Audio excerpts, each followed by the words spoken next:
Hello and welcome to Fiberman.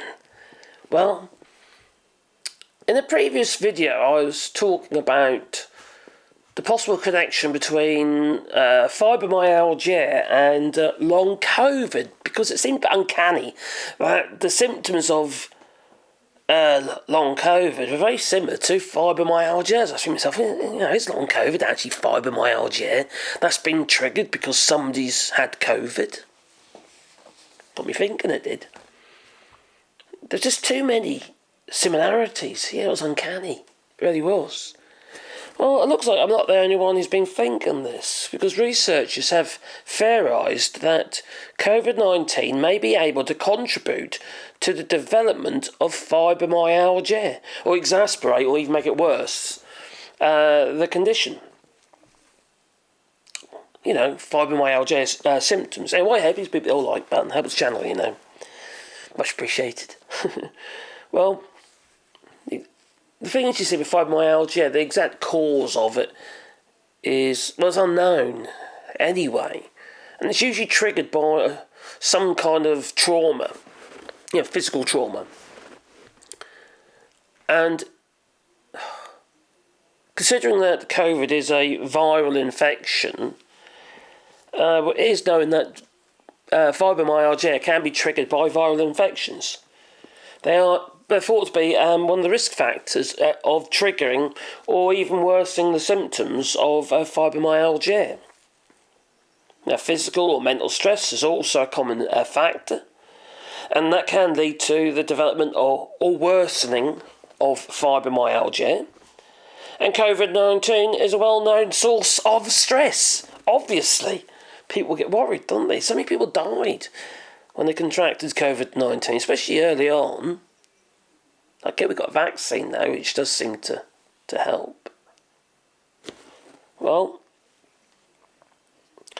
now, there's many aspects of fibromyalgia, and they aren't fully understood. I'm learning all the time. I think most people are. If you've got fibromyalgia, like I have, it is a learning curve. Just managing it, really, and finding suitable medications that actually work for you. None of that stuff is easy. Often these medications have side effects that make you feel groggy or ill in other ways, Or they have long-term side effects.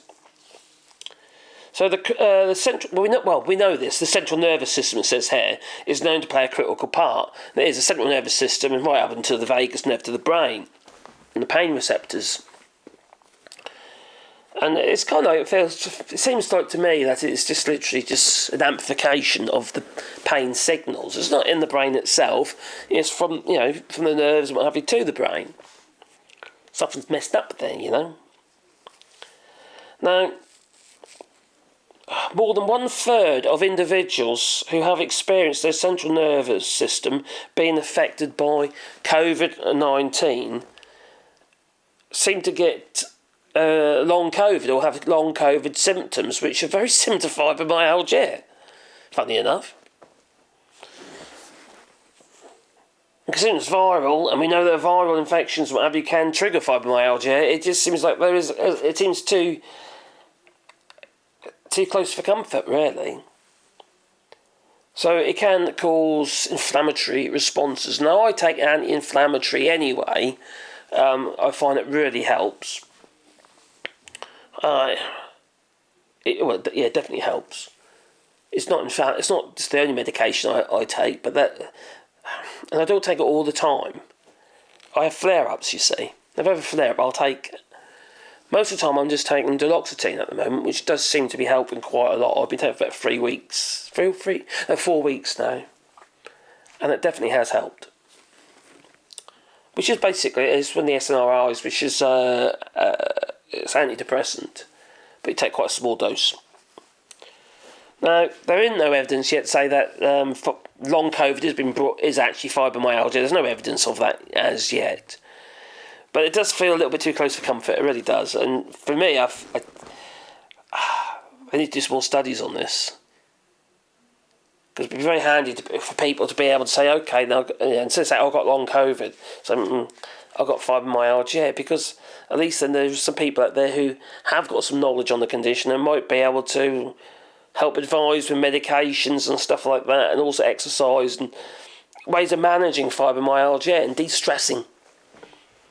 Because you get these flare-ups, and stress is a major part of these flare-ups. Now for me, I manage it, by, enjoying the outdoor life. Might have to go for a walk or something like that. I find it makes life a lot easier. Especially if, sometimes you've got to push through it, even if you have a bit of pain, what have you, push through it, and just chill, and just I suppose the adrenaline and what have you, and going out there and enjoying the environment, just walking the dogs and what have you, I find that certainly helps.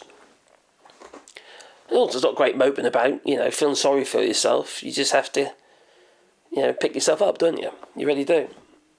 So anyway, it looks like there is some kind of connection between fibromyalgia and long COVID, but more tests, more research needs to be done, which is going to be very difficult considering no one really knows how you develop fibromyalgia anyway. There's a lot of it speculation or